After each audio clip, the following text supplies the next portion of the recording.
Okay, well, welcome everybody. My name is Georgina Valencia, and I'm associated with the Interfaith Housing Justice Davis, and very excited to see you all here, and very excited to have this evening and Leah Rothstein with us, and our other notable guests here that you'll get to learn a little more about too. So a few housekeeping things. We put together a program for this evening. And as you go through the program, you'll see that there's terminology, jargon, if you will, that is used in the affordable housing biz, and it'll just help you with the baseline of understanding of some of the words that you'll hear. There's also towards the back, we've got information on various social service programs in the county and in the city. And it's just a really good glossary of information about the different social services in our city and county. So I'll start by saying thank yous to some of the groups and people that supported getting this event happening this evening. One of them is that have ring. We're in their community room right now, and thanks to them, they've given us this facility for free this evening, which is a real help when you're a grassroots group of people like us with no budget, so that's a massive help. The other company that we'd like to say thank you to is the Avid Reader. They're at the back of the room. The Avid Reader helped us both with the first event that we did with Richard Rothstein, Leah's father, and they're helping us again with this event. They've got they'll do the pre-sale. So if you want to sign up for the book Just Action, you can do that with them at the back of the room. And you can also, there's books there that are part of a reading list that Leah suggested. So if you haven't been back there, go back and talk to Holly at the Avid Reader table. We also want to thank the City of Davis.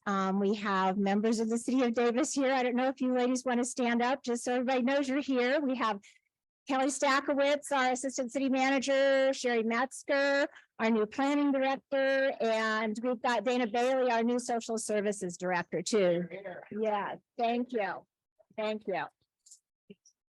And then a really big shout out to the League of Women Voters. It was the League that put on the event in 2018 when Richard Rothstein was here. And I can't tell you, without the League of Women Voters, we would not have been able to do this tonight. They are really the 501c3 that helped collect all the donations that all of you and others provided. Again, we didn't have a structure to do that. So they've been a tremendous help. And Mary Jo Bryan, the president of League of Women Voters, why don't you stand up, Mary Jo? She's here. Thank you. Homo Hawk, who helped with all the Eventbrite and all the things that I certainly wasn't capable of doing. So there's a few more people. Davis Media Access.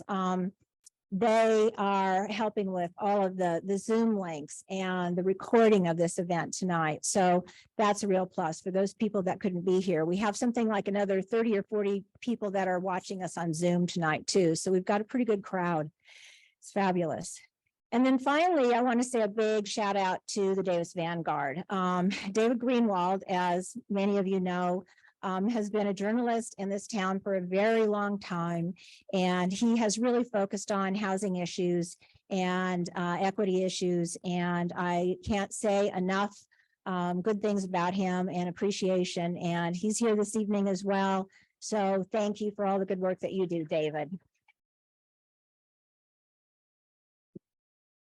To date, we've taken in about $3,000 in donations. I know we'd rather it was like 300,000, but 3,000 is pretty darn good for a free event, right? Thank you. Some of that money will go to pay for expenses, but what we are going to be doing with it is through the League of Women Voters is giving that money to the Housing Trust Fund here in our city. And we hope that it'll be seed money to get other programs going for affordable housing. I know it's not a lot of money, but we're excited about it. And we thank you all for helping with that. So now I want to introduce the co-chairs of Interfaith Housing Justice Davis. And that is Ellen Kolarek and Vera Sandronsky. And take over, Ellen. Here we go. Well, we are really jazzed at, just turn this so I can see you and my note. better. So all of you guys are here. This is fantastic. We're so pleased that you're willing to take a evening away from your home life to be here. We thought it'd be helpful to share with you how the Interfaith Justice Group came about and how it led to this event. It's relevant because it's an example of a grassroots action where people take a bunch of little steps on an issue that's important to them, and it creates an energy which builds and then creates ripples through a community. The credit for the beginning of the story goes back to the League of Women Voters, who invited Richard Rothstein to speak to his book, The Color of Law, at Davis Community Church. That was November 18th, 2019, almost 3 years ago today. I heard about this opportunity, but I have to tell you, I hadn't read the book and I didn't want to, because I already had this high stack of socially responsible books that I felt I needed to read. And besides, I was already pretty woke. However, two folks from my social justice group at the Lutheran Church of the Incarnation, Jill Van Zanten and Lee Grayson, basically browbeated me into reading it. And so came about my personal epiphany regarding how the explicitly segregated housing of our past has been and still is foundational to the wealth gap that we see today. Our little community at our church felt we would benefit from a deep dive in the book, so we put together a 4-session program. And kind of on a whim, we posted the dates of our program in the Enterprise, and we were astounded by the response.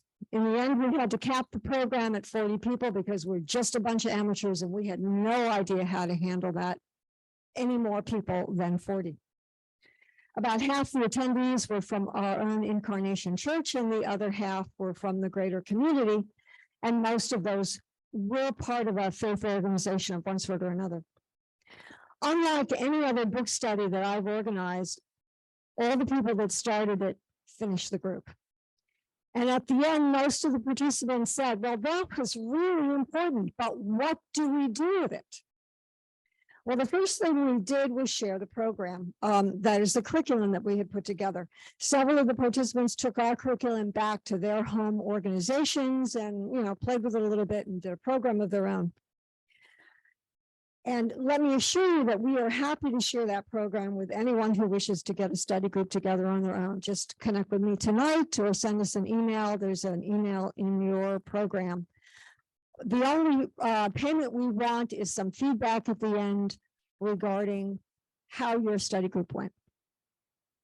Fortuitously, the timing of our group coincided with the city's work on the housing element, and Barbara Clutter, who had attended one of our groups, suggested we bring all the study groups together to push the city toward more affordable housing in the housing element. So we met in July of 2021. What started as a discussion on the housing element evolved in that meeting into planning our first advocacy statement. And so Interfaith Housing Justice was born, a loose alliance of members of faith groups in Davis who recognize that affordable housing is essential to our community's well-being. Since that first meeting, we've met monthly, choosing advocacy issues by consensus and creating letters, which we bring back to our home faith groups for support. These stances are then shared with the Davis media, the Vanguard, the Enterprise, and we share them with the council. Our most active members are listed in the program, but if you're involved in a faith group and you wish to become involved in our group, just contact us. We believe that there's power in numbers, and we want you to be part of our group.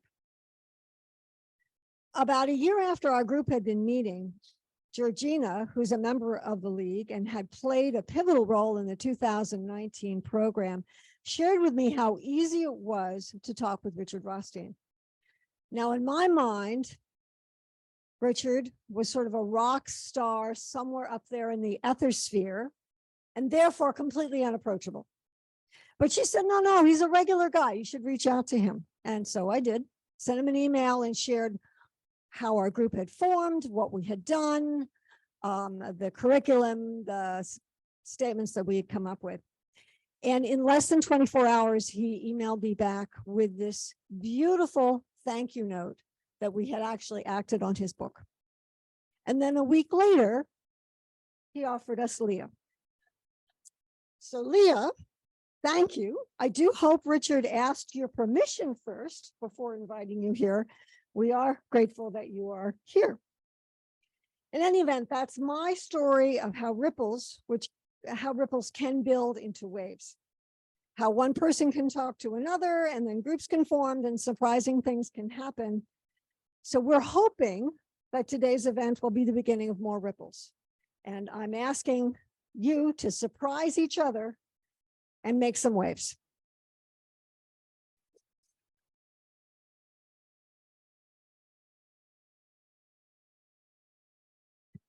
So thank you for that, Ellen. And now I'll introduce our mayor, Lucas Frerick, so he can in turn introduce our speaker.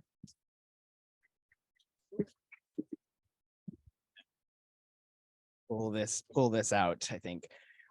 Well, good evening, everyone. It is so good to see you all in real life, in person. It is amazing that it was literally almost 3 years ago to the day in the big community room of Davis Community Church for that fantastic speaker and the discussion of hearing from Richard Rothstein that, who knew at that moment that just a few months later we would have a sort of upending of the world as we know it, and have gone through this unbelievable pandemic over the course of the last 2.5 years. So it's really great. I'm really grateful to see you all in person here this evening. I think this issue and this set of issues that relates to housing and affordable housing and issues around racial covenants and the racism that has been associated with housing in our country and even in our community is very, very important. So I'm really, really grateful to see you all here this evening.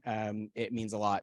Because it's something that we on the city council certainly, and as the city, take very seriously, but also hear quite a bit over the years from constituents about. I think it's safe to say that growth does not come easy in Davis. That is something that is a consternation of many people in this community. Certainly this issue and where to grow, how to grow, if to grow, how tall, how short, et cetera, et cetera. But I think, all kidding aside, actually, before I go on, I just want to make sure I do something here quickly. So, of course, staff, we had our staff recognized certainly here this evening. Fantastic folks. I specifically just want to say Dana Bailey, again, the new housing and social services superintendent. You really need to get to know her. There have been all the staff that are here this evening are fantastic, but the city's working to stand up this new Department of Housing and Social Services, I think, is really important. But I also specifically wanted to just say, the only folks, at least I've seen anyway, from my colleagues, I see my council colleague, Gloria Partita, here this evening, and I also see my new and future colleague, Bapu Vaitla, here this evening. So I want to just quickly, newly elected and newly reelected. So I just wanted to say a quick shout out to the both of them, because I think they're here in part because I think they take this issue very seriously as well. And thank also, of course, Interfaith Housing Justice Davis. We do a lot of the times when issues come before the city council, we often hear from people who do not want things. Okay, right? That not necessarily entirely surprising, but we oftentimes do not hear from people what they do want to see. And so with Interfaith Housing Justice Davis and a number of the interfaith groups as well, aside before that group was formed, we actually hear quite regularly from individuals in our community what they do want to see as it relates to issues like housing and affordable housing. And that is so important. I really, really am very appreciative of that. I was going to say, though, I think, of course, housing is a bit of a difficulty in this community. It has been growth over time, certainly. But in my opinion, there's no greater issue that we face as a community. We have the median home price inching towards $900,000 in this community. That, of course, means that most people in this room could not afford to buy a new home at that price. Many people have been fortunate to live here for many years, and I understand reasonably so the desire to not want to see this community, a sort of double and triple in size and sprawl and things of that nature. I completely understand that, but I also think that housing is a human right, and we definitely are in need of additional housing opportunities, both housing which is affordable and also big A subsidized affordable housing. On that note, the city has done a lot in the last 30 years or so, since the early 90s, in creation of about 1,600 units of permanently affordable housing in the city as part of the city's affordable housing program. But yet there is a lot more to do. And also some of the tools that we have used over time have been very difficult. And frankly, some of them have even been taken away from this by the state. The redevelopment agency dollars, as an example, that helped to previously fund affordable housing. So I think it's very important just to note a couple of those items as well. I will say, before just doing a quick introduction of Leah, I wanted to say that the reason why I think also that housing is also so important is because it ties in again to all these other issues, the issues around homelessness that is directly related to the issues of lack of supply and lack of affordable supply of housing. But also as a college town and in a university town, we are seeing this manifest itself again and again, of course, in the fact that all the people that come here as students to come and start their lives in this community, that start their adult lives, don't have a lot of easy options of where to actually start their lives in this community. And so that is something that, and we've done a lot of work at the city with the MOU between the city, the county, and the university in 2018, getting the university to do more housing on campus as an example. And just again, the city's doing more building of housing, the campus is doing more building of housing. So we're really trying to make sure that everybody's doing their part. But I think that the issues around housing and the lack of housing affordability and big A, again, subsidized affordable housing are central to some of the key issues that we face as a community. Last quick thing before introducing Leah. Again, I mentioned the issues around students and the lack of affordability and the lack of affordable housing for students. This also plays into the exact issues why we're seeing, in part, the grad students striking on campus right now. I urge you, I'll be there tomorrow in solidarity on the picket lines with the students. I know Gloria, I think, is going to be there. I know Bapu is going to be there tomorrow morning. I urge you, anyone who's inclined, to come on out and be with the students, the grad students who are on strike, and all those who are there in solidarity with them, because in part, they're looking for higher wages and a living wage because it's so expensive to not just live in Davis, but all these UC college towns. So really just wanted to make a quick point about that as well in terms of support. And I appreciate that the work and the struggle that they're going through. So with regard to our featured speaker this evening, I'm so happy to have Leah Rothstein here. I'm glad to hear that that's how it came about, is that her dad sort of just said, "Oh, I'll volunteer Leah to come." That's great. We're here to hear from Leah about her new book, Just Action, and really sort of as a guide and description as examples of strategies and policies of communities can pursue and support to challenge racial segregation and promote inclusive housing in our community. And, she has worked on public policy and community change from the grassroots to the halls of government. She's been a consultant to nonprofit housing developers, cities and counties, redevelopment agencies, and private firms on affordable housing policy, development and finance, as well as community development policy and practice. She's written affordable housing strategies, designed inclusionary zoning policies, and assembled financing for affordable and mixed income housing developments. Her policy work is informed by her years as a community and labor organizer, working on issues of racial justice, community development, housing, public safety, and youth leadership. Leah received her bachelor's degree with honors in American Studies from the University of California, Santa Cruz, go Slugs, and a master's degree in public policy from the Goldman School of Public Policy at the University of California, Berkeley, go Bears. We're so honored to have you this evening. Welcome, Leah.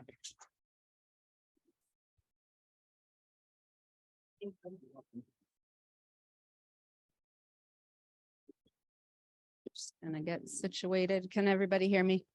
Okay, great. That's all right. All right. Thank you so much for having me. Thank you, Ellen, Georgina, the Interfaith Housing Justice Davis group for inviting me. Mayor Frericks, thank you for the introduction. So I started talking with the Housing Justice Group, I don't know, 6 months ago about this event when our book, Just Action, was not yet fully complete. So it's fun to be here with a complete book that's also not yet in print, but it will be very soon in June. So I'm going to talk about the book, Just Action, about what we can do in our communities now to redress segregation. But I'm going to start with a little bit of history. It's important to understand how we got where we are, to understand how to get where we want to go. So I'm going to start by talking a little bit about this concept of de facto segregation, the explanation that we've all come to believe about how our communities became racially segregated. De facto segregation says that unlike the segregation of schools and restaurants and lunch counters and public transportation in the South, which was required by law, that residential segregation is something entirely different. It wasn't required by law. It happened maybe by accident. It was private actors, realtors, landlords, banks who refused to rent or sell or give mortgages to African Americans to live in white communities. Not the responsibility of government, but private actors that created the segregation that we see today. It was also caused by personal choice. We just like to live around people who look like us. This is what the de facto segregation explanation says. And we look around and we see how segregated our communities are and how separate we are. And we think it's too bad that things develop this way, that we live like this, but there's nothing we can do about it, right? Because anything that happens naturally can only unhappen naturally. We have no agency to do anything about it if we think of it as something that just happened by accident. The Supreme Court has agreed with this. Chief Justice John Roberts has written in an opinion that because the federal government had nothing to do with causing segregation, it has no obligation to do anything to challenge or remedy it. So this is something that's believed in the core of our society. And as you know, as you've heard and maybe have read, my dad wrote Color of Law in 2017. And in that book, he called the de facto segregation explanation a myth. He said that sure, private action did cause some segregation. It was a factor in creating the segregated communities we live in today. But those private actions were incentivized and often required by government at all levels, federal, state, local government, that took action that was unconstitutional as the actions taken in the South that required the segregation of schools and lunch counters and public transportation. As much a violation of the 5th and 14th Amendments as those laws were that have since been changed. And he argued in The Color of Law, once we see how intentionally segregation was created, we see that we have an obligation to remedy it. But the government certainly hasn't stepped up to that obligation, and we haven't really stepped up to our obligation to remedy the segregation of our communities. So I'm going to give a couple of examples of how the government took action that explicitly and intentionally created segregation.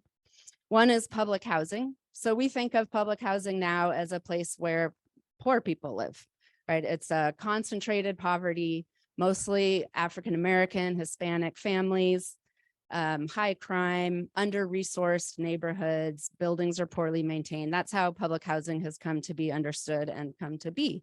But that's not how it began. So public housing started in the 1930s as part of the New Deal to address the housing shortage and the Great Depression. The Public Works Administration started building housing for working class families, not for poor families, not for the many people who were unemployed because of the Great Depression, but for people who had jobs. And when the Public Works Administration built public housing, it came into urban neighborhoods that were fairly integrated and built public housing projects that were segregated by race. And it built housing projects for whites in one area of a city and for African Americans in a different area of the city. At the time, as I said, our urban areas were fairly integrated, not perfectly integrated, but more integrated than they are today. That's because we lived in a manufacturing economy. Most people worked in factories or in industries that supported factories. Those factories were located in urban areas. They had to be near ports and rail lines to transport the goods that they were making and selling. And workers had to live near those factories because we didn't have the transportation system we have today and the highway system we have today. So those factories were fairly integrated, and the neighborhoods around them where the workers lived were also fairly integrated. And that's until the federal government came in and built public housing for these workers and separated them by race. An example of this is Cleveland. Many of you have probably heard of the African-American poet and playwright Langston Hughes. He wrote in his autobiography that he grew up in downtown Cleveland in a fairly integrated neighborhood, went to an integrated high school. His best friend and girlfriend in high school were both white. That's not how Cleveland looks today. If you're familiar with Cleveland, it is very segregated by race. There's few integrated neighborhoods with integrated high schools.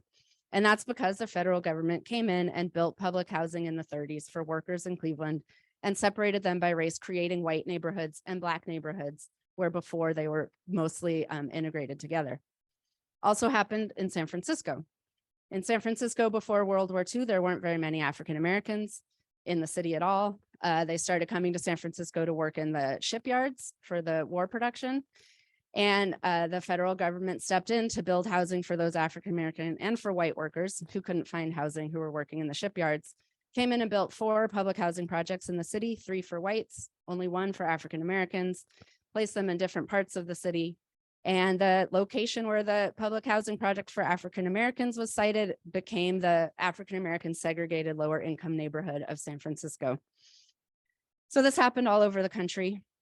You might have heard of a lawsuit called the Goutreau lawsuit, named after a plaintiff, Dorothy Goutreau, in the 1960s.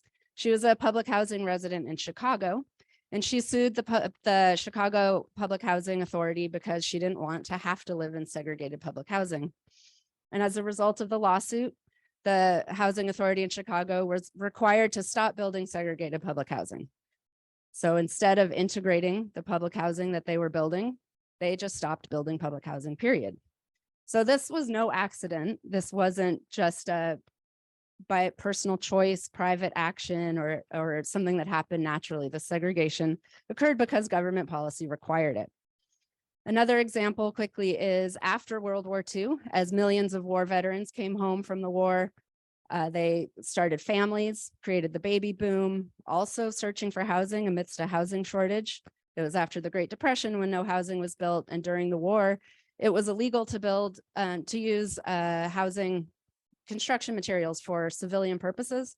So there was a housing shortage that these returning war veterans were met with. So the federal government again stepped in to build housing to meet the need for worker housing, and they decided to create suburbs, but for only white workers. So we were not a suburbanized country at the time. Some people lived in suburbs, but not that many. So the federal government came in and created this, but explicitly prohibited African Americans from benefiting from this program. You probably are familiar with a very what's the word I'm looking for? Well-known example of this, Levittown, outside of New York City. So Levittown was built for white workers who worked in New York City. William Levitt was the developer. He decided he wanted to build 17,000 homes. Now, this was a time, like I said, when there weren't a lot of suburbs. This seemed like a crazy endeavor. He didn't have the money to build 17,000 homes himself. He couldn't get a bank loan to do it because he didn't have buyers. We weren't a suburban country. It seemed crazy to finance this. The only way he could finance Levittown was with a federally backed loan guarantee, backed by the federal government, the Federal Housing Administration and Veterans Administration. And they would only give that loan guarantee if he agreed to only sell the homes in Levittown to whites. So this happened all over the country. And it went so far as in the Federal Housing Administration manual, that went so far as to say that they wouldn't insure federally insured loans for housing developments for whites that were located near African-American neighborhoods because, and I quote, it said in the manual, it would run the risk of infiltration by inharmonious racial groups. So this idea of de facto segregation, it's just nonsense, right? There was nothing de facto about this. This was de jure, it was required by law. So Levitt and many builders like him that weren't particularly progressive. He was a bigot. He said he wouldn't have sold his homes to African Americans if he was given the choice. He said that at the time. The point is that he wasn't given the choice. If the Federal Housing Administration had lived up to its constitutional obligation and instead told Levitt and builders like him around the country, look, you can have this loan guarantee, you can have these subsidies if you agree to sell your homes on a non-discriminatory basis, suburbs would look very different today than they do. So Levittown today has an African-American population of 2% in a surrounding area that has 13% African-American population. So this is due entirely to the policies that help create Levittown as a white-only community. Now, when Levittown was built and the homes were first sold, those homes sold for an affordable price to working families, $100,000 in today's money. Now, as we all know, living in California and in suburbs around the country, you can't buy a home for $100,000, no matter, as a working class family, or even a lower income family. So homes in suburbs now sell, and in Levittown sell for $300,000, $400,000, $500,000, and in some places over or close to over $1 million. So those are definitely not affordable to working class families anymore. So the whites who bought those homes when they were affordable, they accumulated wealth over the generations from the appreciation of their homes. They could use that wealth to finance their kids' college education, to weather health emergencies or bouts of unemployment, to fund their own retirements, and most importantly, to bequeath wealth to their kids to buy their own homes. So this was basically wealth guaranteed to white families who could buy into government subsidized homes that African Americans were prohibited from doing. So this leads to where we are today, where African American household income is about 60% of white household income. You would think that then household wealth would be about the same ratio. If you make the same amount of money, you probably can save the same amount of money on average. But African American household wealth is now 5% of white household wealth. That's a huge disparity. And that wealth gap is entirely because of these government policies that basically gave wealth to whites by allowing them into subsidized home ownership and prohibiting African Americans from doing so. So the policies that created segregation created this wealth gap. They also created segregated neighborhoods, and these neighborhoods, the segregation underlies many of our most serious social problems. Segregated neighborhoods lead to disparities in health outcomes and income outcomes, educational outcomes, incarceration rates, exposure to violence, stress, crime. These are big differences in outcomes for children, white and Black children who grow up in different segregated neighborhoods. African American children who grow up in segregated neighborhoods, they have higher rates of cardiovascular disease as adults, higher cancer rates, shorter life expectancies than whites, even whites who grow up in poor white neighborhoods. And this is because those African American children live in neighborhoods with high rates of pollution. So they have high asthma rates, higher instances of lead paint. They have higher rates of lead poisoning, less access to good health care, to quality after school care, to high quality food. All of this leads to schools in these segregated neighborhoods dealing with an entire student body where all of the students have one or more of these challenges. And no matter how good a school is and how well-trained and well-meaning teachers are in a segregated school, dealing with an entire student body with these sorts of challenges, everybody's educational outcomes suffer. So this is why we see educational disparities between segregated white and Black schools. So what do we do? Well, so The Color of Law, thankfully, now because of that book, it was extremely popular, way more popular than anybody thought it would be. It sort of hit a moment in our country, thankfully, that we now all, as a country, sort of this myth of de facto segregation has a lot less currency than it did before that book came out, which is amazing. And because of that, we can see how intentionally segregation was created by our government, and we can more clearly see the costs of that to all of us. And once we see that, we can see that there's a possibility to do something about it, and not only a possibility, but we have an obligation to do something about it. So a lot of people, like the folks who organized this event, myself also went to my dad's lectures, read his book, and said to him afterwards, this is really important information. I'm so glad we know this, but what do we do with it now? This is a bit of history, and now we're living in a different time. And what can we do now about segregation? It feels so entrenched. It feels so almost normalized that we hardly even notice it anymore. Well, eventually he convinced me to write a book with him to answer that question. As you've heard, it's called Just Action. It'll be out in June. And in it, we attempt to answer how we can begin to redress segregation in our communities.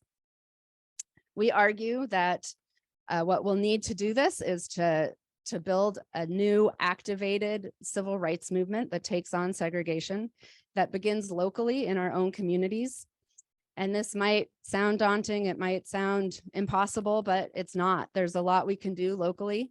We understand that to get the change we want to see, we'll need federal policy change eventually, but we also understand that there isn't the political will on the federal level right now for the massive interventions and investments needed to really change this system and this reality.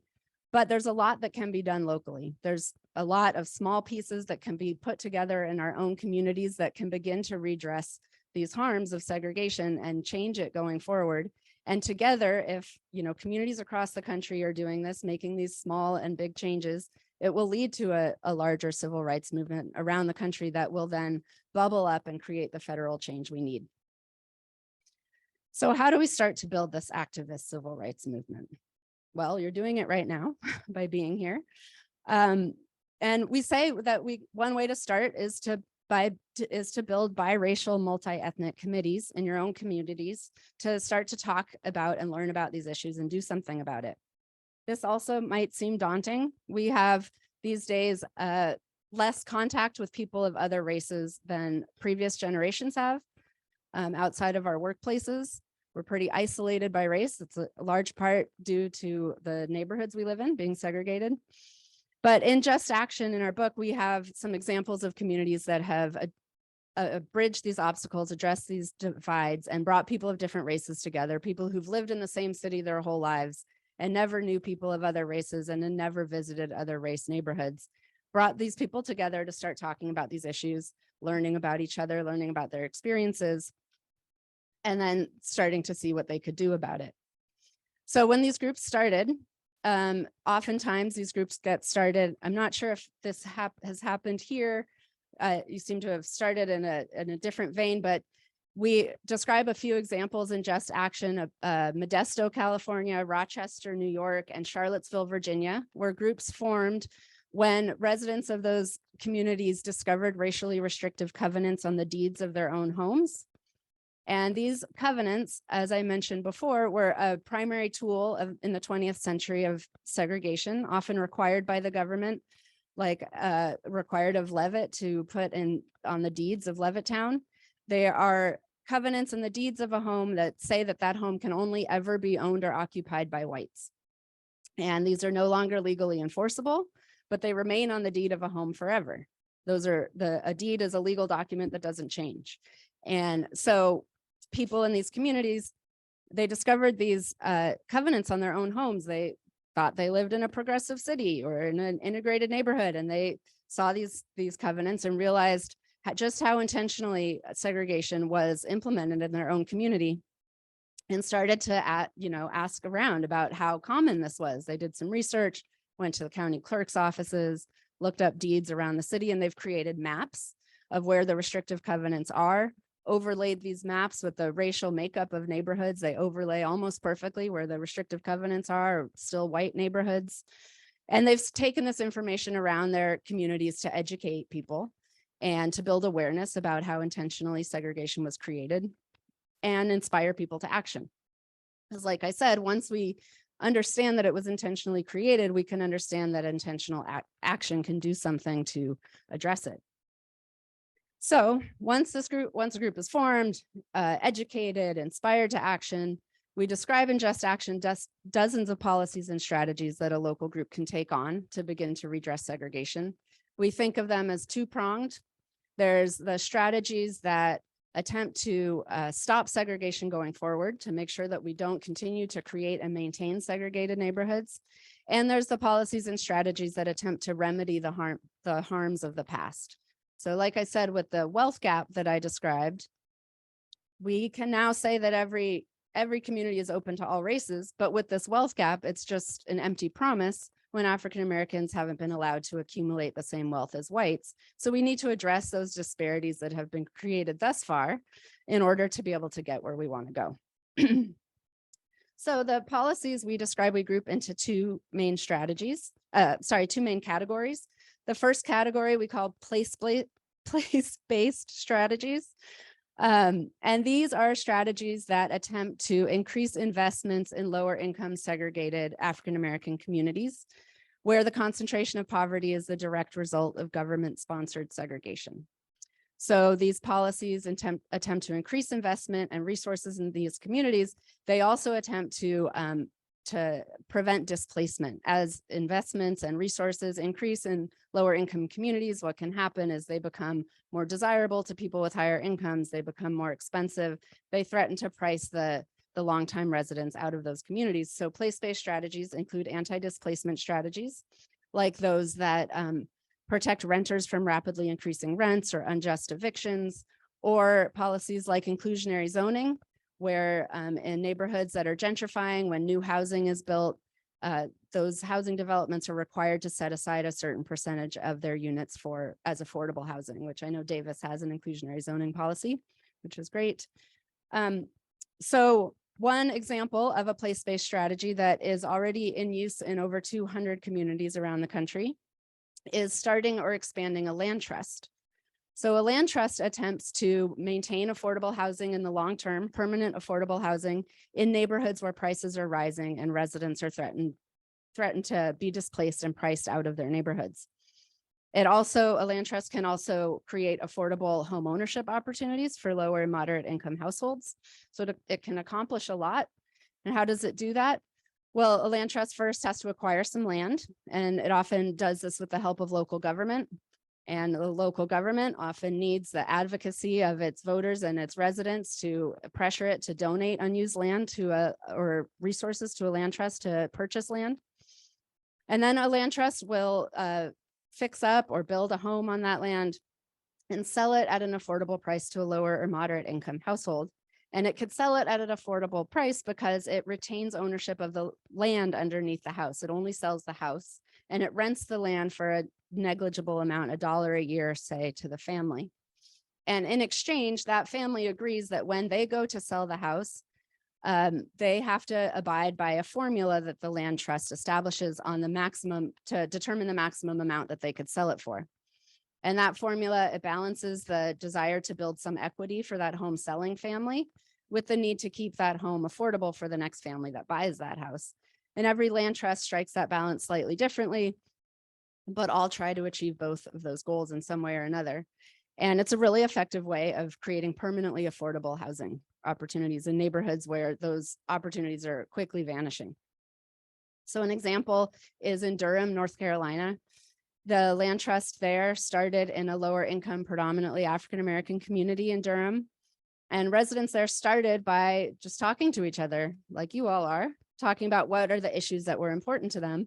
And they started working on trying to get the city to turn a vacant lot in their neighborhood into a park, because kids were playing in the streets. They didn't have a safe place to play, and they were getting hit by cars. And so they wanted to build a park for their kids, and they won this victory. They got the city to turn a lot into a park, and this galvanized the group, and they started thinking, what else could we do in our neighborhood to make it better? Now, at the time, the neighborhood was experiencing gentrification. It's located near Duke University, and the university was expanding, and investors saw an opportunity. They were buying up the lower cost housing, displacing the residents and fixing them up and selling or renting them at market rates to the university community. And residents of their neighborhood were being displaced, and the land trust wanted to do something about this. So they started with 2 vacant homes. They fixed up with sweat equity and volunteer labor, sold them at affordable prices to lower and moderate income households. The price in today's money, $100,000. So pretty affordable price at the time in that neighborhood. Today, the land trust homes sell for $150,000. So you can see how the formula they use and the balance they strike builds some equity for home sellers and makes it slightly less affordable as time goes on. So they are slightly less affordable, but the homes in the surrounding neighborhoods sell for $500,000. So they've really retained affordability over the last couple of decades. It's also been an effective anti-displacement strategy. The blocks where the land trust has been able to acquire property and sell or rent homes, most of the residents are still African-American. And in surrounding blocks where investors outpace the land trust, most of the residents are white. So we can see that land trusts are both effective strategy for maintaining affordability and also maintaining integration in neighborhoods that are threatening to gentrify and flip racially. So what can we do about this? Well, I'm not sure that there's a land trust here in Davis. If there is one locally, you can support it individually with resources or time, volunteer. But more importantly is you could start a land trust. You could help develop one, help make sure it has the resources it needs to function and expand. And you could do this by advocating that your local government support a land trust, and also advocating that private companies in your community that have contributed to the creation of segregation contribute to a land trust as a first step in remedying the segregation that they help create. And you can find out about who those companies are often on the very deeds that I talked about before that have the restrictive covenants. Those deeds will name the developer, the builder, the realtor, the bank that financed the home when it was first sold. Oftentimes in Charlottesville, Virginia, the example I gave, many of those companies that we saw on deeds are still in existence. And if they themselves aren't, they've been bought by other companies that are still operating in that city. And so a local group organized to work on these issues could pressure those companies to meet their obligation to remedy the harms that they've caused by their own company or their predecessors creating segregation. And they could do that by donating to a land trust. So that's a place-based example. There's many more in our book. I don't have time to get into all of them, but I wanted to go into some detail about a couple of examples. The other category that we group these strategies in are called mobility strategies. And these are concerned with opening up exclusive, expensive white neighborhoods to diverse residents through strategies like zoning reforms, subsidies for African Americans to move into those neighborhoods.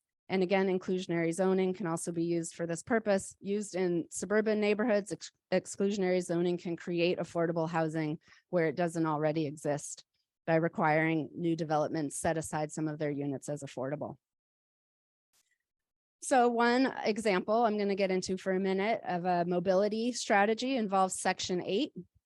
So I know this community are very interested in and concerned with how to increase affordable housing projects. And it's a very important question. We could probably get into that in the Q&A, but there's also a lot of things that we can do that don't involve building brand new developments. So Section 8 is a federal housing subsidy that is administered by local public housing authorities. Over 2 million low-income families receive Section 8 vouchers. They're disproportionately African American. And I won't get into this now. It's another topic for another time, but there's 8 million families that are eligible for Section 8 and don't receive Section 8. So a family that gets Section 8, a Section 8 voucher, it gives them the ability to rent a unit in the private market. So as opposed to a public housing recipient whose benefit is tied to a place, it comes with a unit that's owned by the housing authority. With a Section 8 or housing choice voucher, that family can use that voucher to rent anywhere in the housing authority's jurisdiction. Well, most of us want to live in neighborhoods with low crime, with well-resourced public schools, access to open space and good jobs and transportation and good retail stores, right? We call these areas neighborhoods of high opportunity. Children who grow up in these neighborhoods do better in their lives. They have better health, education, and income outcomes. Parents have less stress and depression when they live in these neighborhoods. But these high opportunity neighborhoods are often designed to keep lower income people out because they're too expensive for them to live in. Section 8 has the potential, and it had the intention when it was created to address this by allowing low income families the opportunity for mobility out of low income communities. But only 5% of Section 8 voucher holders live in these high opportunity neighborhoods, and African American voucher holders are less likely to than white voucher holders. One big reason for this is just discrimination. Discrimination against Section 8 voucher holders, just saying outright, I won't rent to you if you use Section 8. It is allowed, it's legal federally on the federal level, totally fine to do that. But many states and localities have outlawed it. California has what's called a source of income discrimination law statewide. But it's interesting to note that it's had a source of income discrimination law for various sources of income, saying that landlords can't discriminate you based on where your income comes from to pay your rent. It was only in 2019 that it added Section 8 to that list. So it's a fairly new prohibition in the state that landlords can't discriminate against Section 8 voucher holders. It's great that we have this law in California, but passing the law and having it on the books is just the beginning. discrimination against Section 8 voucher holders still happens across the state. The only way to make sure it doesn't happen is to make sure that the law, that there's education around it and that there's monitoring and enforcement. And that work often falls to local civil rights organizations and fair housing organizations. So a local group interested in the redress of segregation can also join support campaigns to make sure that these organizations have the resources they need to do this important work. Supporters of the redress of segregation who are concerned about the mobility of voucher holders in their community can also volunteer with fair housing centers to be testers. And that's how a fair housing center will determine if discrimination exists. They will send actors, volunteers, to be potential tenants to apply for a unit. Some are white, some are African-American. They have the same credentials. Some say they use Section 8 and some say they don't, and they see how they're treated. And that's how you can tease out where discrimination is occurring, and then the Fair Housing Center can prosecute when it does happen. But they need volunteers to do that work. They don't have a lot of funds to do that. So we could all volunteer to do that kind of work. So that's discrimination. Now, the voucher amount itself is also an obstacle to Section 8 voucher holders moving to high opportunity areas. So when you have Section 8, you spend 30% of your monthly income, your household monthly income, on your rent, and the voucher makes up the difference up to a maximum voucher amount that's determined by HUD, determined federally for each metropolitan area.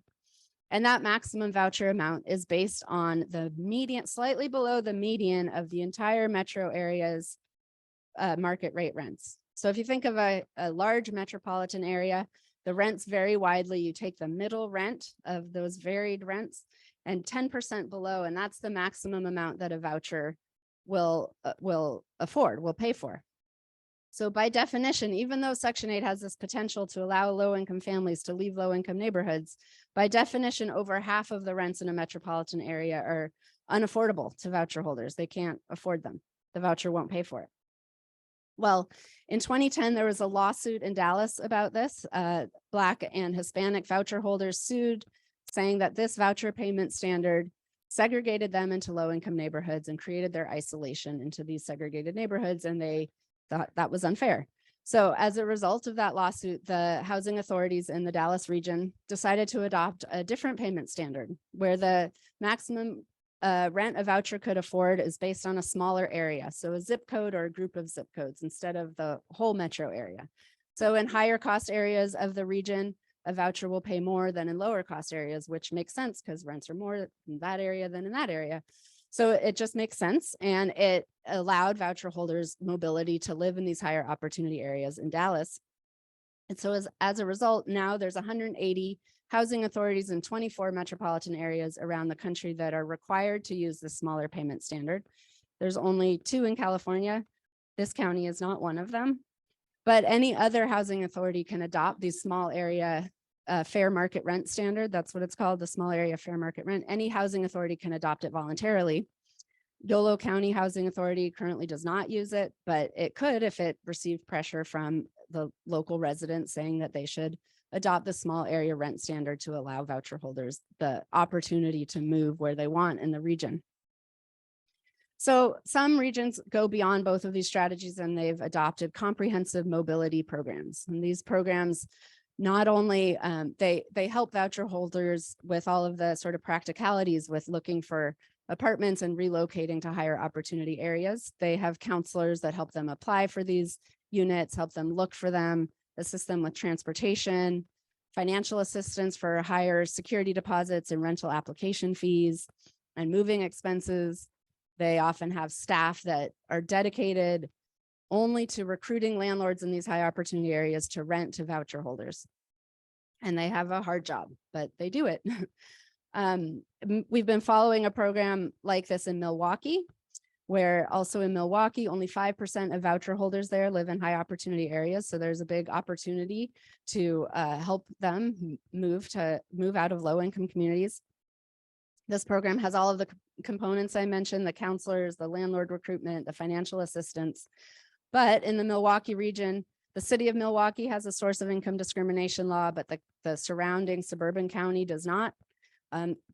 Either way, discrimination against Section 8 tenants is common in both places.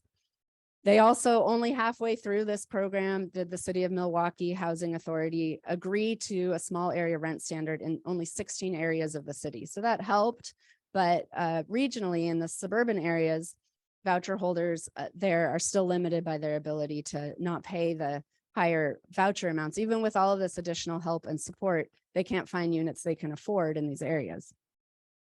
So this is an example of where a local community group could help out. So this is a program that has all of the resources it needs to be successful, but it operates in a context that doesn't allow it to be, and that a local group that's organized around these issues could help create that context to help this program be successful. So that's a mobility example. I'm going to go back for 1 second to the land trust example. I talked about that as a place-based strategy, as one that can be used in lower income gentrifying communities.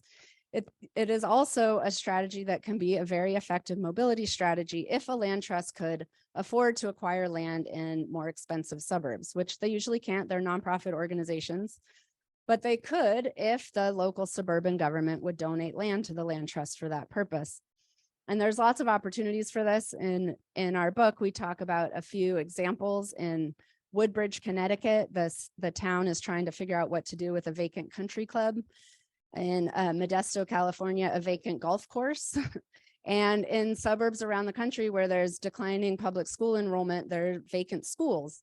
And those school sites, so the country clubs, the golf courses, could be donated to land trusts who could build affordable home ownership opportunities in these expensive areas that could be available for people who've historically been excluded from them. It'd be a very effective way of integrating those neighborhoods and creating housing opportunity there. So there's the place-based and mobility strategies. And as much as we tried to fit everything into these two categories, not everything fits easily into boxes. So there's also some strategies that span both of these goals. And those include things like homeownership assistance, helping African Americans purchase homes in any neighborhood. That includes down payment assistance programs, homeownership education and counseling, subsidies. So like I mentioned, the restrictive covenants, that was an obvious way that African Americans were excluded from home ownership historically. There are less obvious ways that are still in practice, still working on us now. And one of those is the credit scoring system.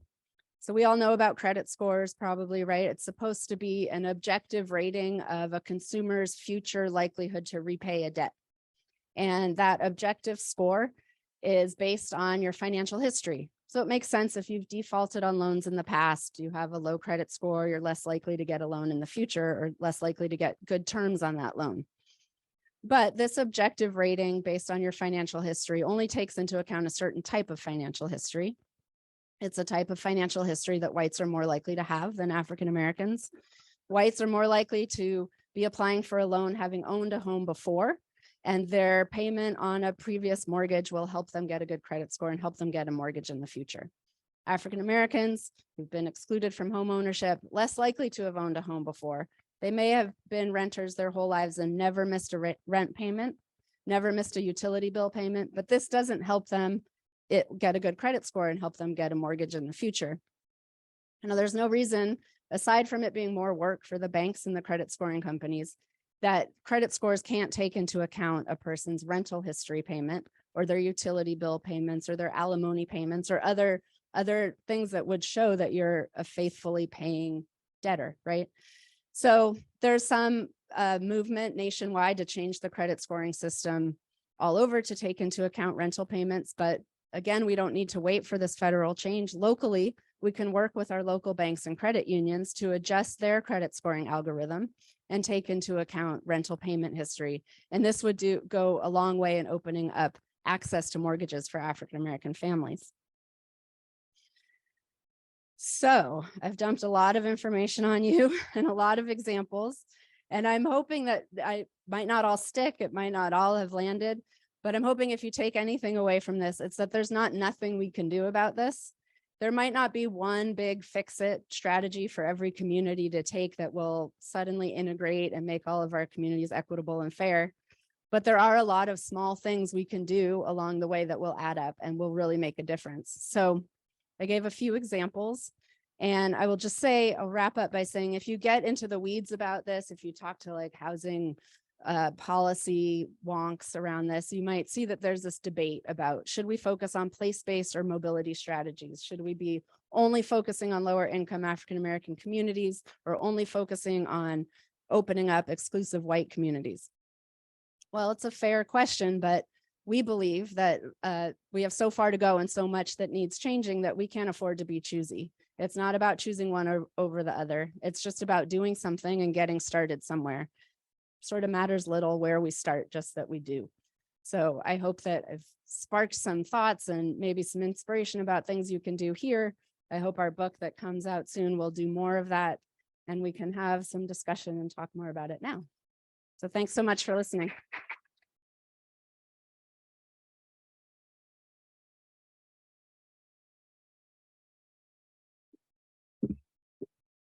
Hi, everyone. Can you hear me?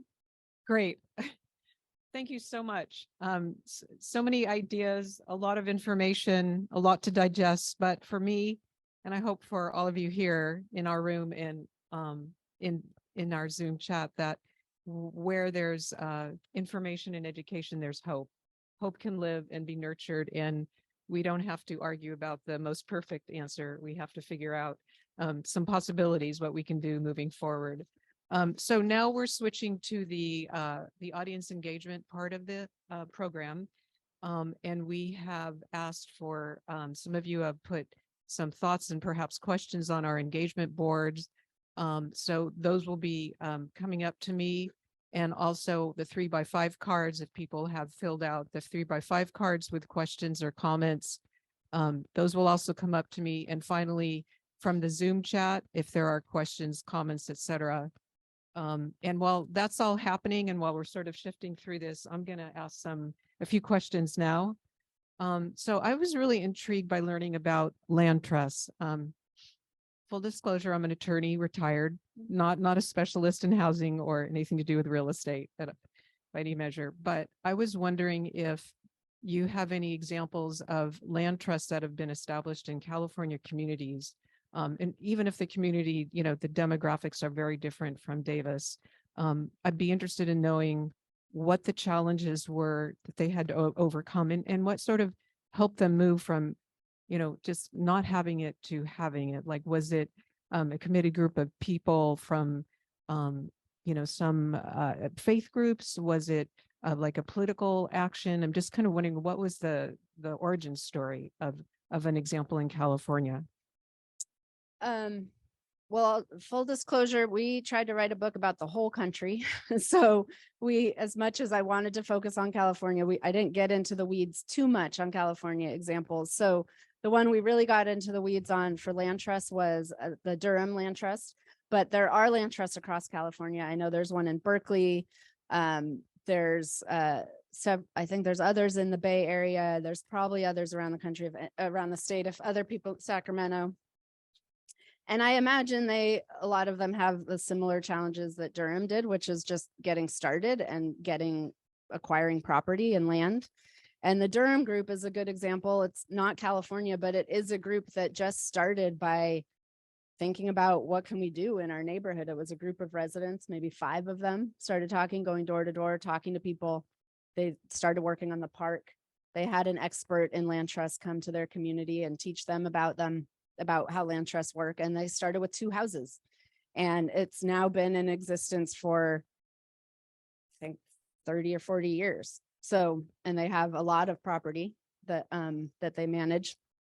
And I think one of the main challenges that I sort of alluded to is this question of the balance of building equity versus keeping houses affordable in the long term. So when the Durham Land Trust started, they first had a resale equation for the resale price that didn't allow the homeowner to build much equity. It was basically the same price they paid for it is what they could sell it for. And the African-American community there, didn't like that. They said it's not fair. Whites who own homes can build all of this equity when they sell their homes. They're not limited. So we want to be able to build some equity too. So they came up with a compromise so they could build some equity and also maintain affordability.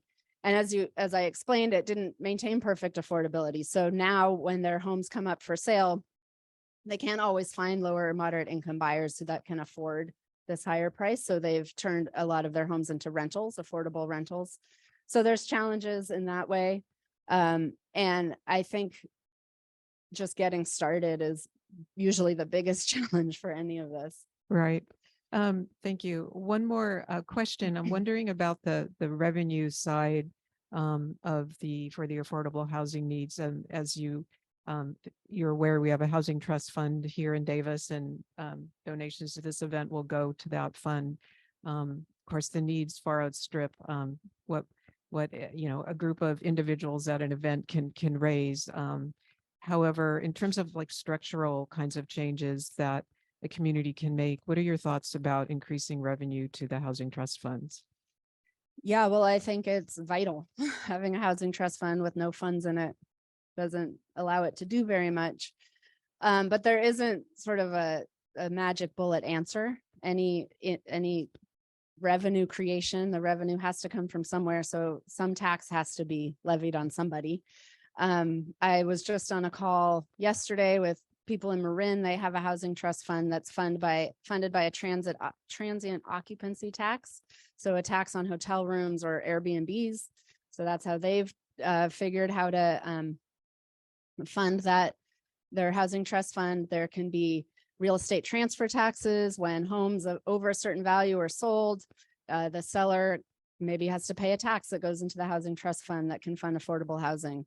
There's also communities that have commercial linkage fees. So anytime a commercial development is built, there is a fee per square foot of that commercial development, and that operates off of the assumption that commercial development brings more workers to a community who need housing.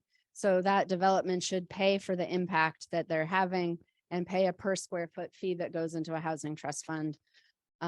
There can be parcel taxes. I live in Oakland. We have parcel taxes that fund affordable housing. So it's not easy.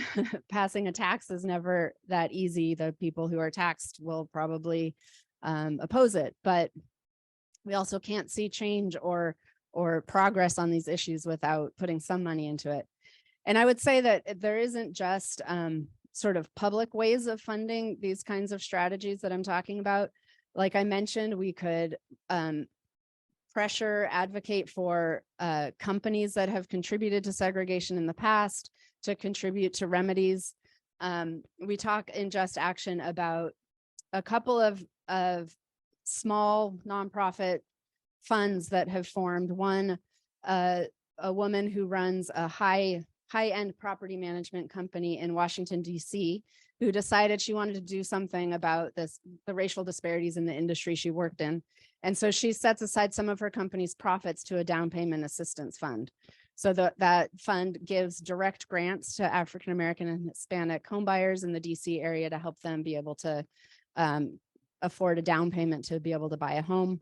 Another woman I've met in Pasadena did the same thing. She's a licensed real estate agent. She's been getting donations from all kinds of companies. From I think Netflix is one that is doing a matching contribution for any of their employees that give a donation to her fund. She's also asking for contributions from realtors. Realtors could donate a fraction of a % of their commissions on sales or of homes to a down payment assistance fund that could help African American homebuyers afford that down payment. So there are sources of funds that come from private sources too. And we just have to be creative about it. And it's happening. There are examples of this working.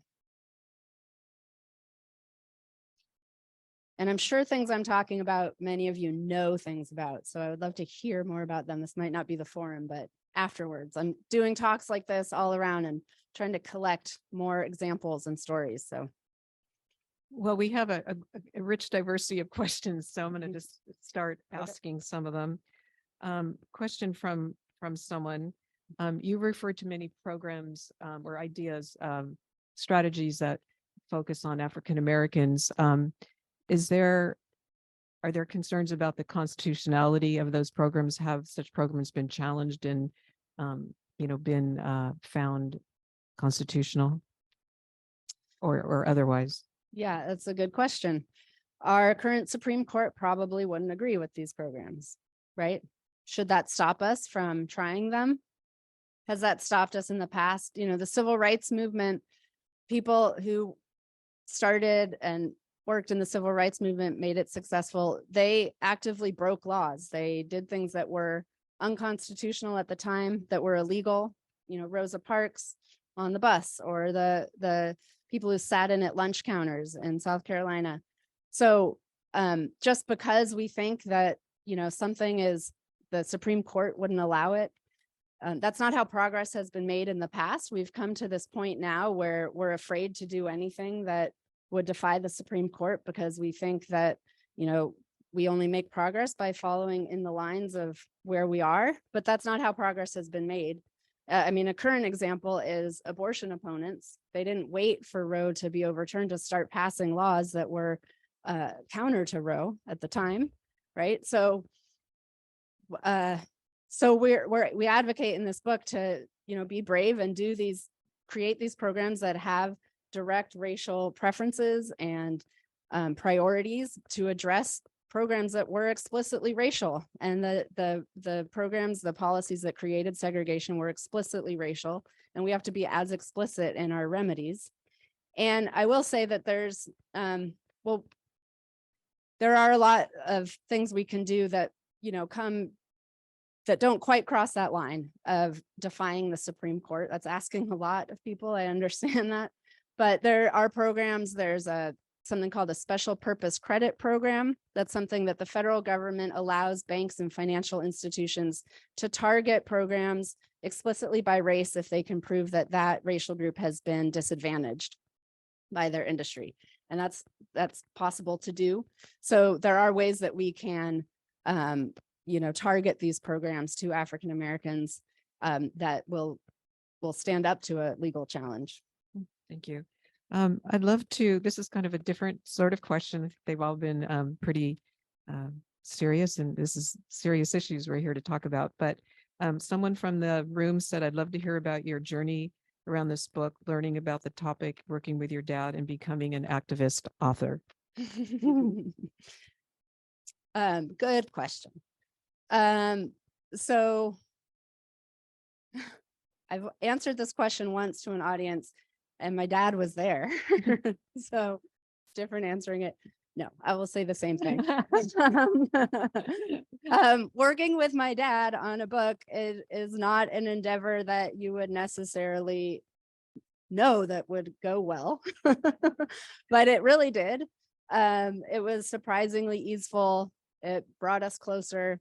It was actually, for me, a really like profound part of this project with my dad and this journey has been seeing the impact he's had on the country, hearing him, my dad, called a rock star, not something I ever thought I would hear. So just seeing that up close and meeting people who've been impacted by what he's done has been really cool. And to be part of that now and to see where it's going to take us next. And I will, for my own personal journey, getting to this point, it might not surprise you to hear that I grew up in a house that was activist from the day I was born and before that. So this has always been part of our family, you know, my sort of blood. And I have worked in, you know, organizing and advocacy before. And after the housing crash and the death of redevelopment agencies here, I moved out of working in housing and started working in criminal justice reform policy. And I really wanted to come back to housing and racial justice issues. And so doing this with my dad was just sort of a perfect way to do that. Thank you.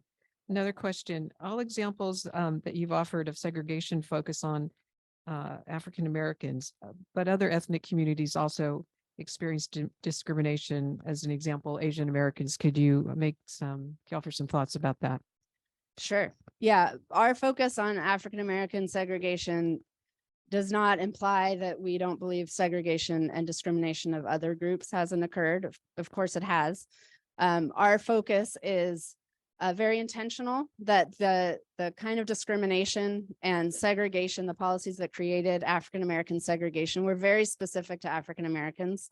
And so the remedies we need for that have to also be specific. So any remedies that sort of address everybody won't be enough to address the serious discrimination and unconstitutional actions that have segregated African Americans more so than any other race. Although other races have experienced discrimination and segregation, other racial groups have, as they go on through the generations, their communities become less segregated. Latinos, more newly arrived immigrants tend to live in immigrant communities, but second, third generation, they tend to live in more integrated communities. African-American neighborhoods, segregated African-American neighborhoods, remain that way generation after generation.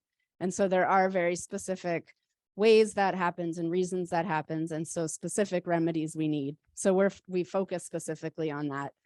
We invite anyone else to write other books about addressing the segregation of other groups, but this one we tried to be very specific to hopefully be as effective as possible. Thank you. And could you speak just a little closer to the mic? Oh, Some yeah. folks are, oh, me. Oh, I'm sorry.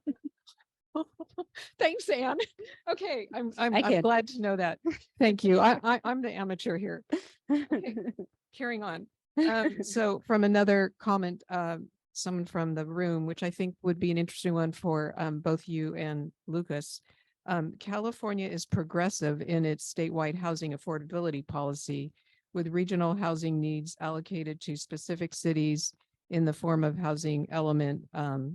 However, Davis has not met this for decades. Why not more local outcry to get affordable housing built where it is zoned for? So I don't know, maybe Lucas, you would want to come and take that. Right. I'll just start you off and then Yeah, sorry. Yeah.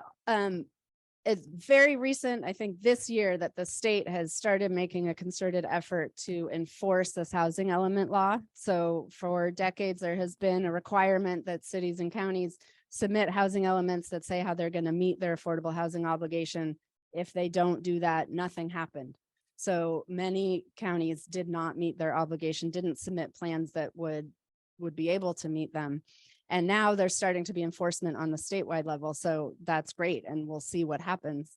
And I'll turn it over. Yeah, you, I think though that is exactly correct in many communities across the state, but both Davis and Yolo County have had approved housing elements every cycle. And I think it's very important to note that the housing element law in California that was started in the late 60s, early 70s, only requires local governments, cities and counties to zone for housing, not build housing, right? There's a big difference there.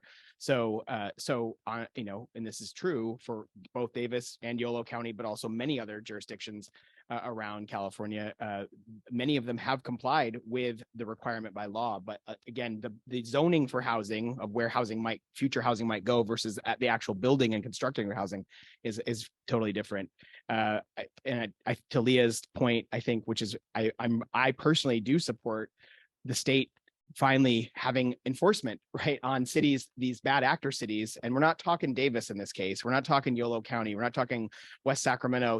We're talking, Atherton and, places, some Beverly Hills, right, where where some of these cities have actually said, oh, we'll build new house, we'll find places for new housing.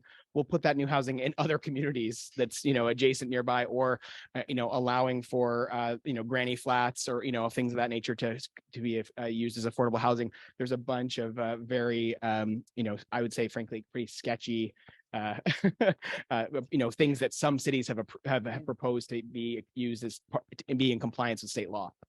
Yeah, an example, the state passed a law requiring all communities to allow up to 4 units on every single family zone lot. So to get rid of single family only zoning, and many communities are resisting this. An example is Woodside in the Silicon Valley in the South Bay. They decided, we can't rezone any part of our city because our whole city is a mountain lion habitat. Thank you. So these are the kinds of things that cities are doing. And thankfully, because of the new enforcement mechanism at the state, the attorney general has pushed back and said, no, you can't do that. But they're trying things like that. So. Okay, another question. It seems fair to ask how much more the university can do to meet its own housing needs. My question is, what successes have you seen in other college towns in the U.S.? You can start, if you have an answer. I think it's really important to note that I mentioned it in my opening comments, but in 2018, the city, the county, and the university, UC Davis, there were a number of us that spent 3 days together in basically in a locked room with a retired judge as a mediator. And we basically hammered out a memorandum of understanding between the city, the county, and the university that has UC Davis building more on-campus housing. That's happening. I mean, there's a lot of construction on campus happening right now with additional housing. UC Davis previously, it's the largest, of course, largest by landmass UC campus, but it also had one of the lowest percentages of on-campus student housing. It was at the time, it was about 27% of students lived on housing. And so, of course, that meant a lot of students, of course, live in town, in the city. And so the MOU between the city, the campus, and the university, in the county rather, has that percentage of on-student campus housing going up to 50% of overall student population, and 100% of new student growth at UC Davis is to be accommodated on, they're supposed to be doing a accommodation on campus. And then it also has them doing a bunch of other contributions of dollars towards joint transportation projects and things of that nature as well too. Did you want to add to that? I don't have much other examples, except, it's a building more housing is a challenge no matter where. So Berkeley's dealing with this too. Berkeley has been impacted by students needing housing forever, but the city, the voters there, the residents there have opposed all, new housing. They have very restrictive zoning and requirements, and they're in a big fight to build more housing in People's Park. So it's a struggle. Okay, another question. It's a GOP talking point to blame the government for the ills of society. Can you reflect on this framing of problem in populist California Proposition 14 in 1964 that okayed discrimination? Can't speak to that. Okay. Sorry. I can. That's all right. Yeah, I can say that I'm not familiar with Prop 14 from the 60s, but that I've worked for government, and so I get the sort of blaming government for everything isn't the answer. But in this case, The Color of Law was an entire book detailing how government actually did these things explicitly. They weren't trying to hide it. And they weren't trying to get around race, they were very explicit. And so I don't see this as sort of a blamey, government is our problem. It's sort of government got us here, a government that, the American people supported and voted in. And now it's our obligation to do something about it, because we're living with the consequences. Thank you. Any communities that have stopped or reduced profit taking by developers, investors? So that's a pretty general question. I don't know that. I mean, you can't, I know you can't stop all profit. I mean, there has to be an analysis of what the local context and the local economy and the cost of land, but maybe you could talk about if you have some examples where there's something was negotiated. Yeah, inclusionary zoning does that. So it requires developers to finance the building of affordable units by saying, I think Davis is 15%. So when you build a housing development, 15% of your units have to be affordable to lower moderate income households. And that cost comes out of the developer's pocket. It becomes a cost of building in the city. So that cuts, it actually, if you get into the economics of it, cuts into the landowner's profits. Because a developer will reduce what they'll pay for land based on what they think they'll make on it. But that's why an analysis of every community before adopting one of these laws should be done to see where that price point is that would be too much, that landowners would stop selling land and developers would stop building. But that's a way for to get developers to share in paying the cost of affordable housing. Same with linkage fees, like I mentioned, the commercial development linkage fee or other an in lieu fee I think Davis has this also. It's often an option in an inclusionary zoning law that says that it gives the developer the option of, instead of including the affordable units in their development, they can pay an in lieu fee. The problem with that is often that in lieu fee is a lot less than the cost of building an affordable unit. So it's not a 1-for-1 trade. So if you're going to offer that option, the fee should be enough to build that unit in the neighborhood where that market rate development is. Otherwise, you're sort of losing the opportunity to increase affordable housing, which is the point of an inclusionary ordinance.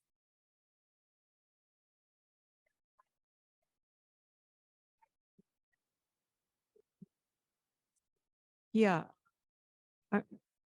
Okay, I saw one in the Zoom I'm going to share. What is your thought about factory built housing to help drive down, the cost of housing in our community? I think it's great. It costs so much to build housing, especially in California. Anything that could bring down the costs, I think, is a good thing. I'll just keep throwing out things I think of, examples.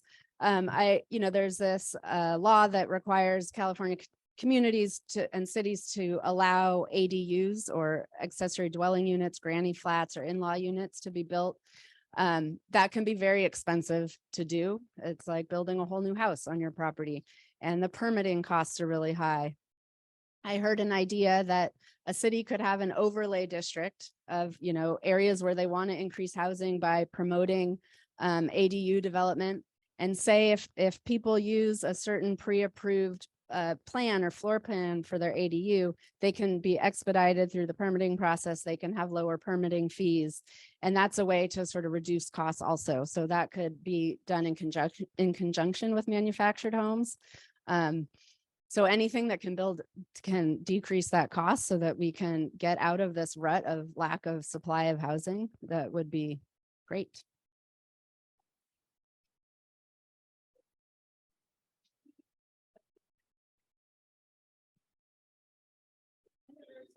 Do you want to want me to do it, Georgine?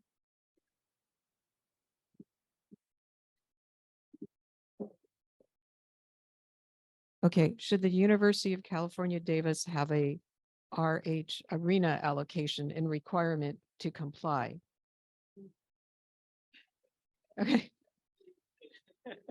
Yeah, I think that's a great question. So the RHNA is the Regional Housing Needs Assessment. So currently the state law only mandates cities and counties to have, targets of housing that they are going to zone for and build and try to meet those targets.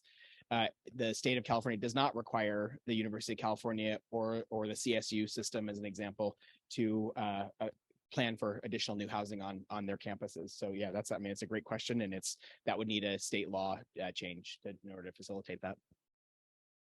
Okay, if just one more question, maybe from the Zoom, and this is how is housing affordability defined? It seems that affordable means someone can purchase a middle-class home, but what about first-time home buyers, young buyers, lower income buyers? And I just want to say that as member of Interfaith Housing Justice, we're really interested in addressing the whole continuum of affordable housing, and that is important to the community. And so I would just say that there are programs that the city could adopt to address the needs of the continuum of housing. Affordable housing. It isn't just one group of people that needs affordable housing. So I think the commenter is raising issues that are very familiar to people who have been working in housing locally, both at the city staff level and activists. I realize I'm answering the question, but I just thought that would be okay in this context, because it is kind of central to what our interfaith group is trying to do, is consider the whole continuum of housing. So more to come.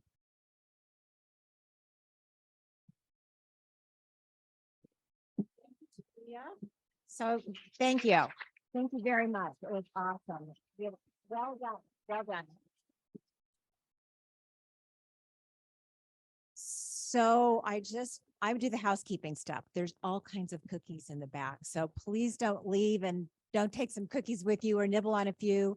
And Leah's going to stay here with us till 9 o'clock. So it gives you an opportunity. I'm sorry. Did I forget something? Oh, You I'll be forgot back. me. Ellen's got the floor. Go ahead, sorry. So also I want to thank Leah for her presentation and both Lucas and Leah for helping us with a Q&A.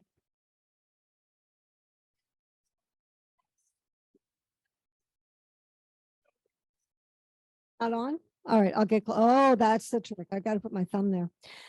We have to ask ourselves what's next. In planning this event, we've created a database and we plan to reach out to you in the next few weeks to learn what affordable housing issues speak to you. Leah has shared a few ideas about how we can push back against segregated housing. I'm asking you, do any of these ideas tickle your imagination or get you excited? But I also want to share this last question that came from the audience and was asked to be directed back to you, the audience. What are people here willing to sacrifice? Are you willing to give up something that you value for the sake of creating affordable housing? So think about that a little bit and continue to share your ideas and use the engagement boards and chat in the back, because we got some ripples going here and we need to turn them into waves. And with that, I would like to invite you to hit that refreshment table in the back and have a chat. And an avid reader is back there if you want to order the book that will be coming out, Just Action.